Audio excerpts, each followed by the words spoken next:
You know, I was one of these kids that really loved a good mystery. I read every Nancy Drew mystery story.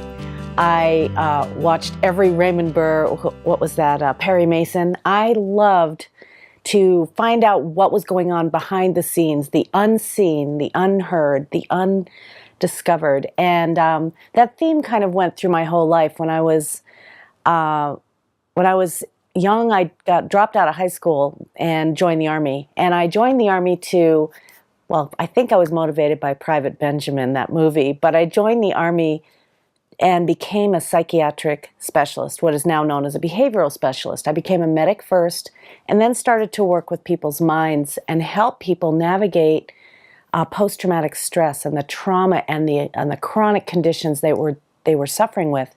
I would love to say right now that meditation was introduced at that point, but it really wasn't. However, I was introduced to meditation. There was a male nurse that was part of our training, and I remember he had us lying down on the ground and took us through a body relaxation process. So the contrast was so great that I recognized how stressed out I was, and I had no idea how stressed out I was, even though there I was working with soldiers with PTSD. My stress didn't come from the military, it came from my childhood, but it still had lasting effects. And this is what I'm recognizing in many of my students now is people are very stressed, whether it's from a chronic condition, an illness, a toxic relationship, living with an addict or alcoholic, or being a child of one. People are stressed from their jobs, from doing something they don't like to do every single day. So these effects of stress are far-reaching, long-lasting, and really need to be addressed before they accumulate and then cause these problems. So there I was in the military, kind of getting my first glimpse into the contrast between stress and relaxation. But I was also really an adventurer. I really wanted to find out the secrets of this world. I went to college, graduated, and then ended up going on a bicycle trip, trying to go for 2 years around the world. I only made it for 9 months and only made it to Thailand, but I decided to just kind of check it out, check out this life. I went through Europe, which was nice and sweet and easy, and went up to Turkey, went up along the Black Sea coast, got as far as Iran, and that was kind of a skirmish area at the time. It was very dangerous to be there. So I went all the way back down, and we went from Turkey, ended up going into Pakistan, and going from Islamabad, which is the capital there, I think it's the capital, and all the way up to China along the Silk Route. And it was a beautiful time of year. It was cold. There had been a lot of mudslides from the rains, and the roads were out. I mean, for weeks at a time, the roads were out. And so we were able to take our bicycles, climb down to the Indus River, climb back up onto the roads, and then go without any traffic up the Silk Route, all the way up to Hunza Valley, and then Gilgit, and then all the way up. We didn't make it to China because of the snows, but we did a lot of traveling there. And then we came back down and couldn't get from Pakistan into India, which was our next stop. And because of the Punjab issues, which are still going on today, and this trip was in 1987, I ended up going from there all the way to Thailand, which was a really welcome, warm spell because we had just been in the cold for so long, and really exploring the hill tribes way up in the Golden Triangle. And so many of these people live so close to the land, whether it's the Pakistanis living in these homes with their chickens and their goats living in the homes with them, or whether it's these Thai people that are, you know, on the beach fishing for their subsistence every single day. I mean, the rhythms of nature were so profound and so prevalent in these people's lives. And I think that was what stuck with me the most. The fellow I was traveling with, he ended up with pneumonia. I guess that travel from the ice cold to the warm he ended up getting pneumonia. And so we turned around after he was in the hospital for 2 weeks and ended up I went back to Europe and he had headed home. But that was my first kind of foray into other cultures, other worlds. And I came back feeling depressed. I mean, I got really depressed. And this has become something that I noticed over the years because I've traveled a lot, is I come back and then I say, well, now what? Now what? I ended up going into real estate when I came home, which sounds bizarre, but there's something interesting to me. I was doing a lot of renovations of old properties with potential and in Washington, D.C., and then making them really beautiful, livable spaces. And that was fun for me. And I really was successful. By my mid-20s, I had been almost all the way around the world. I had joined the Army. I forgot to tell you I had been married and divorced in the midst of that. And there I was now with a pretty good real estate career with a car phone, about this size. It was huge. And I remember thinking, well, now what? I mean, this constant quest, and I know many of the people that listen to your show are on this quest where they come to a point in their lives and they go, okay, well, now what? This constant desirous state that we all live in, especially in the world of consumerism, where we can afford so many things because everything's so inexpensively made in another country, and we just keep on trying to fill that, trying to be content by getting all the gadgets and getting all the stuff and eating all the food, and there's only so much. I think, that question of now what hits us at some point in our lives, and it hit me really early on in my 20s. And I started with that quest of going, well, now what? I started to look through that lens into the world, and everything became a sign to me. Everything became a kind of a hint about now what. And this has happened to me a number of times throughout my life at that junction point. It's like I'm waiting for life to call me forth. And I was reading a book review. I was reading a book review in the Washington Post, and it was about a book called Perfect Health by Deepak Chopra. Now, no one knew who he was at the time. This was his very first edition, which was in 1989. Now it says it's been published in 1991, but I read it in 1989, and I also read Quantum Healing, and it was almost as if that book review called me to the bookstore, and the bookstore called me to the books, and then I held the books, and it was almost like a jolt of electricity went through my body. I put both books down and took off. And that was that. I was like, well, okay, I don't know. I don't know. I went back to my real estate. We happened to be working on a project down in Florida, and I was down there, and I met this guy, and I was just attracted to him. He was riding a skateboard with a sail attached to it when his friends and he were doing this synchronized sailing in a parking lot as the sun was setting. It was so gorgeous, and I was watching them, and I was looking at the sunset, and it was just wow, looking towards the ocean. And he came up to me, and we decided to have dinner together. And he asked me that question, well, what do you really want to do with your life? I mean, how do you answer that question? 20-something, what do you really want to do with your life? And surprisingly, I said, I really want to get involved in mind-body medicine and Ayurveda. And I don't even think I pronounced it right. But it was everything I had read about in that book review about that book. I hadn't even read the book yet. And he goes, I know all about Ayurveda.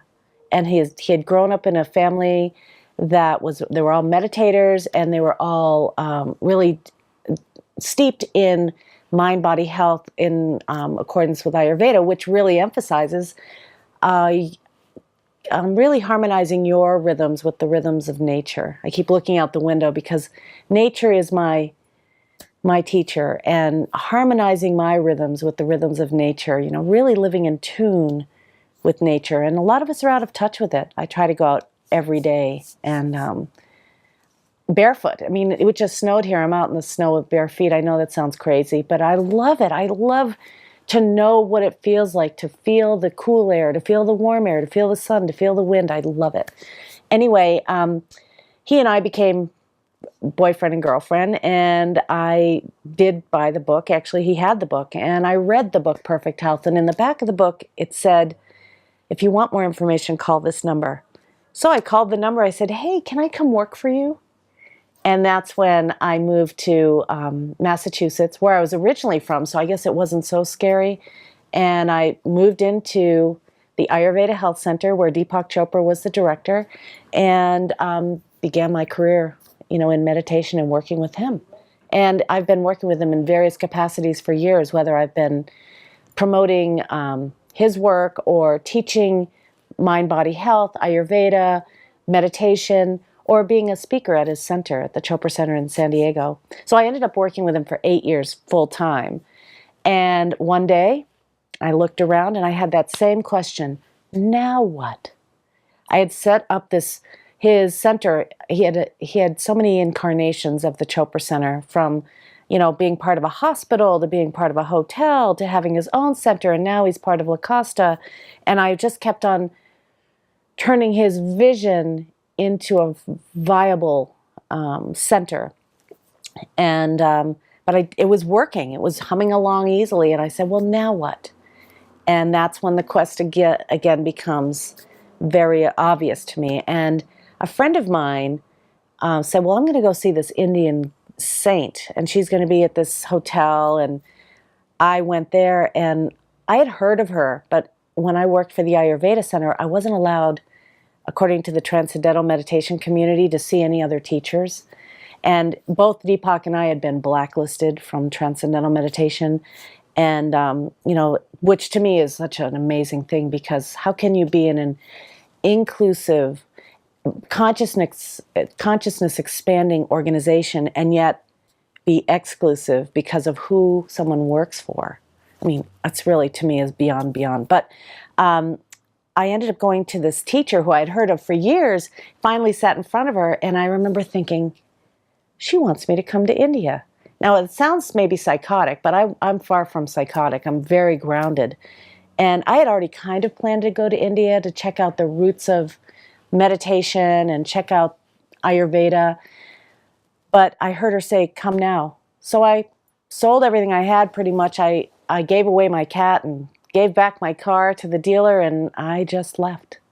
And I spent 6 months there, which was not quite enough. I've been back a few different times, and lived in a traditional ashram with the woman Mata Amritananda Mai. And some of you know her as the Hugging Saint. And she's still one of my dear teachers today. I just saw her actually a couple of weeks ago. But her life is just such an example of service and serving others and helping others to be relieved from their suffering.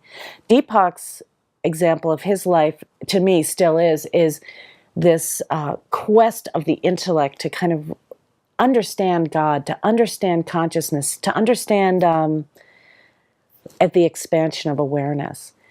So I think Amma is what we call the Hugging Saint.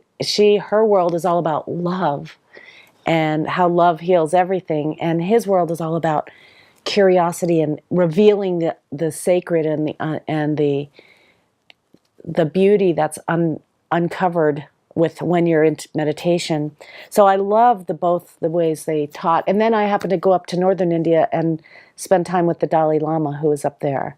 And he happened to be there. It happened to be, it was right around Thanksgiving. I think it was Thanksgiving, American Thanksgiving. And I went there and had to go through all these metal detectors, because he's still being threatened in many ways. But I remember waiting in line. I was second in line, and waiting in line to meet him. And we were at his house, and everybody's facing where we think he's coming from. But I turn, and he's sneaking out the back door to come around, like surprising us. And he's like waving like this. He's such a delight. And I spent a little time up there teaching Tibetan Buddhist nuns how to speak English, because they are on a quest. And we've seen it here in the States now with the various Tibetan groups that are coming over with sand paintings, and Dr. Richard Davidson at University of Wisconsin, who's studying the minds of these monks. But, it's really important to the Dalai Lama to bring this knowledge forward. And of course, you need to learn English to do that. So I was really interfacing with these beautiful, beautiful nuns, helping them to learn English for a couple of weeks while I was there. Then I left India, and I got depressed once again. And it was a weird feeling of, it was like a fork in the road again. Now, do I go try to earn a living and make some money so I could buy some happiness, or do I continue on my spiritual path? And it was such a moment that I can remember today. You know, in India, you put your shoes outside of the monasteries or the ashrams and the temples, but the little kids at that time used to steal those shoes, especially Western shoes, because they couldn't get them. So I came back to the States in middle of winter with flip-flops on, and my first foray into the commercial world here was to go to a shoe store.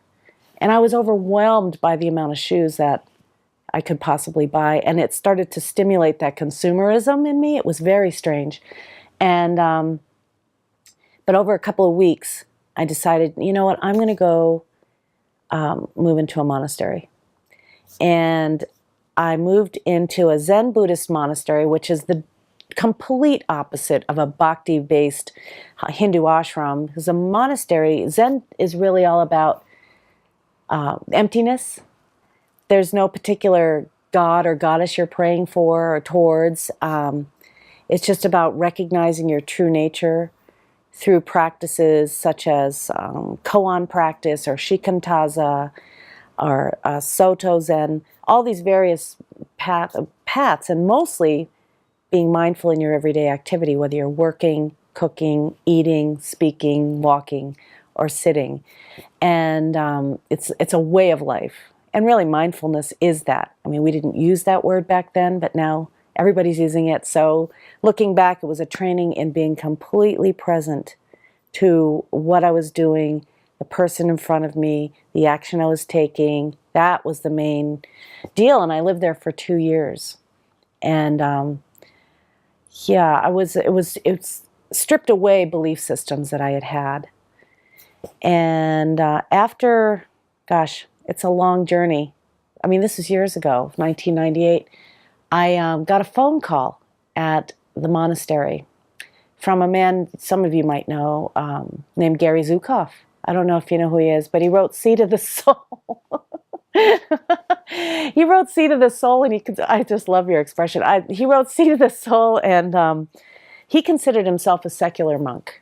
And he had heard about me from Debbie Ford, who I also worked with while she was at the Chopra Center, and Deepak Chopra. And he was on Oprah like 50 times and was looking for someone to help interface between the public and him. He was a monk. He really was very internal and isolated in the middle of Mount Shasta. I moved up there and became his first employee, from what I understand, and worked with him for a year. And he really helped to, let's put it this way. When I was in the monastery, one of the practices we did was called council practice, where we would sit in a circle a la the Native American, taught with a talking stick, and we would share specifically, presently, anything that was up for us based on a certain topic or a certain issue. And Gary would do that too. We would sit sometimes for a whole weekend in a group of the people that were on his board and that were marketing people, and we would sit and make decisions in that way. It was really powerful to be that present with myself.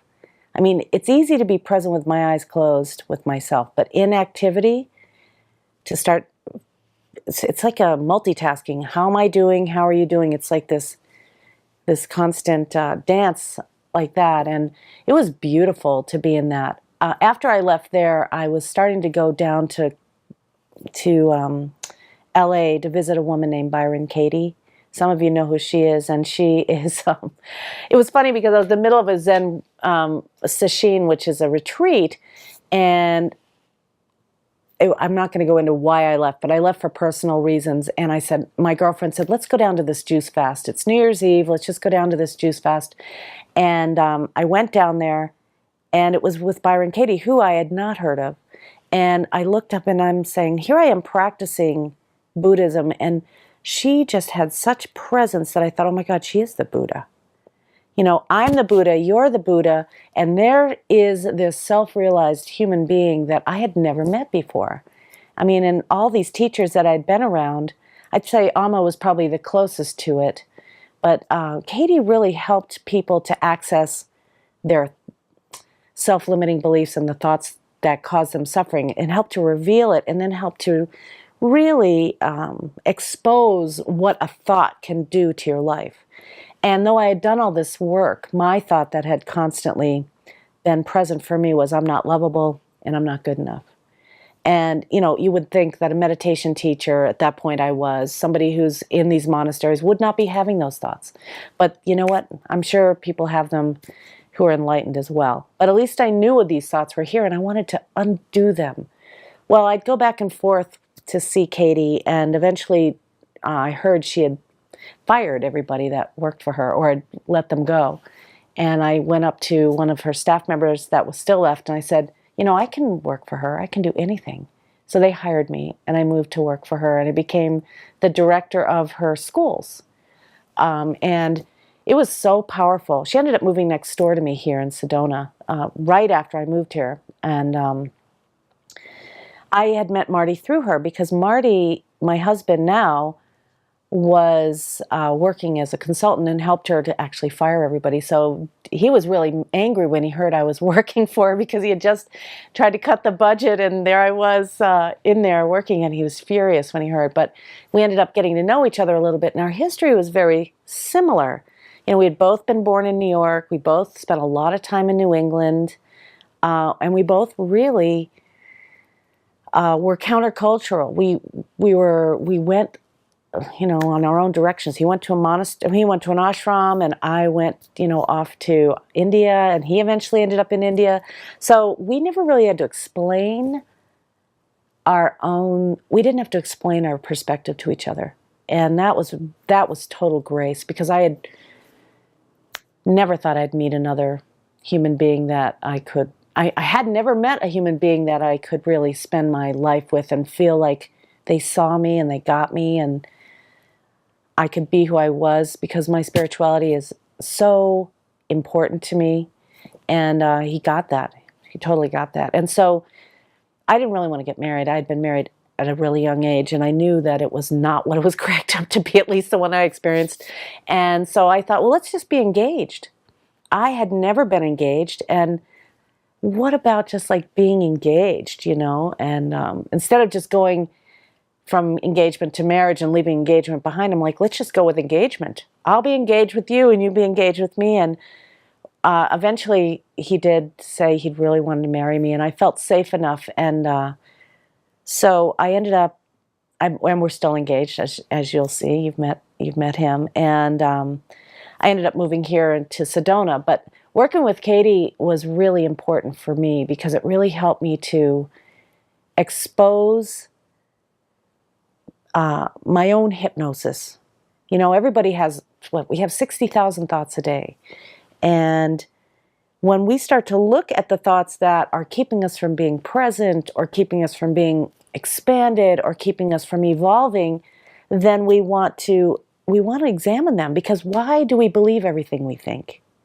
Why do we believe it? Why did I believe I was not lovable when everything around me showed me I was being loved? The trees love me, the earth loves me, the sun loves me, the wind loves me, everything, every bit of nature loves me. I mean, I could prove my story is not true by the bad relationship I had been, or that I can prove that I'm not lovable by the bad relationships I had been in, but you know, the truth is that I am lovable, and I had to realize that and undo that. It's like it was a parasite. And anyway, so working with her was wonderful. She and I worked together, traveled the world, Europe, and bringing her work to the world. And I eventually realized that, well, when I moved to Sedona, my husband said, we're not leaving here. Now, that's very strange for a traveler like me. And as you can see, I've moved where my teachers have been. And he said, we're never leaving here. And I don't know if you know about Sedona. I know you're here now, and you've probably been here a few times. Sedona is this destination for spiritual pilgrims, and they don't know why they're coming, but they know they have to come. And if you live in Sedona, there's kind of like 3 or 4 different groups of people. There are the retirees, there are the spiritual pilgrims that have somehow settled here and gotten a job in the coffee shops or as a waiter or something. There are real estate agents, because there's a lot of real estate and timeshares to sell. And there are a few working people that are just, they're here not because they're on a spiritual path, but they just like the quiet, small town atmosphere. Now, a lot of the spiritual pilgrims aren't taken seriously here. They're selling crystals out of their car, or they're doing chakra readings, or aura readings, or past life readings, or future life readings, or psychic readings. I mean, it's, there certainly is an element of, it's not so quite like this now, but when I first moved here 16 years ago, it was like that. And I think I wanted to be taken seriously. My spirituality was really private for me. It's really real for me. And I hadn't gone out and taught it really since I was working with Deepak. I hadn't gone out and become a spiritual teacher. And not that I see myself as that, but I didn't go out to the world like that.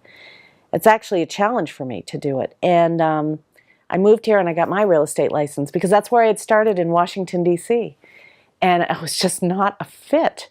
It was not a fit. And soon people started to ask me about meditation. And soon I started to teach meditation. And I like to say I came out of the closet as a meditation teacher and made it my full-time occupation since 2004 or 5, something like that. And so now we're sitting here at my meditation center. I teach meditation. I used to teach every single day. Now I'm probably teaching 2 or 3, maybe 4 times a week. And my big love at this point is to train other meditators who have been on a journey like I have, train them to become meditation teachers. I know that people hear the benefits of meditation, they hear all about mindfulness, and yet they don't know how to begin, how to meet their own mind, how to deal with thoughts that hold them hostage, or belief systems around meditation that they're doing it wrong, or they're unable to do it, or there's something wrong with them. And I really want to help people to not only navigate their own practice, but those who've been practicing for a while. I want them to learn how to effectively teach another person or a group of people or a corporation how to meditate. So that's my current love. I'm in love with that. And I have what's called the Meditation Teacher Academy, which is a licensed post-secondary institute here in Arizona.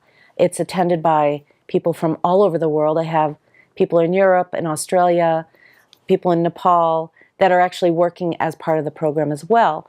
And but also, I write books. And I don't consider myself a writer, but then I recognize that I write every single day. It's a love-hate relationship, but it's part of teaching. I want people to figure out how to navigate that interior, because we're always looking outside. Even I do with nature and, with getting those things that we need for our lives. And, the real trick is to turn your attention inward and to take yourself seriously and be compassionate with yourself. And to recognize your intuition's important, to recognize that your body sensations are relevant, to recognize that you have the power to address thoughts that aren't true and to change your own mind by, and my new book is called The Power of Attention. And it's called The Power of Attention, Awaken to Love and Its Unlimited Potential with Meditation. And it's really all about your ability to pay attention, and that your attention, that which is looking through your eyes, is connected to the very deepest part of you, what you might call your soul or your spirit. And your attention is the currency of that. And your attention is love. Your attention is love. Well, your unadulterated, unconditioned attention is love. And when you notice what you're paying attention to and how you're paying attention, you can really start to control your life. I mean, you hear all about the power of intention, but intention only works if you are ridiculously in charge of your attention. So that's really the message I'm working on now. And the reason I do any of this, well, selfishly, it's because I love the mystery. And I love to reveal the mystery of consciousness, of awareness, of the unseen. All the most powerful aspects of creation are unseen, intangible, subtle. And so that's one reason. But the other reason I do it is because I want peace on this planet. And I know that the only way to peace on this planet is by an awakening to one's heart and mind, an awakening to one's true nature, and expanding through that awakening. It's a natural evolution of the expansion of awareness, and so that you recognize that every single action you take and every single thing you do has a ripple effect. Whether it's a thought that has a ripple effect, or an action that has a ripple effect, or something you buy, or something you say, everything has a ripple effect. And it's not just a philosophy. It's very real. I mean, it's been measured with atoms and petri dishes of bacteria, and to notice when you pay your attention to something on purpose, you have an effect on it. So really starting to widening your awareness and moving into interconnectedness with everything. That's why I do what I do here.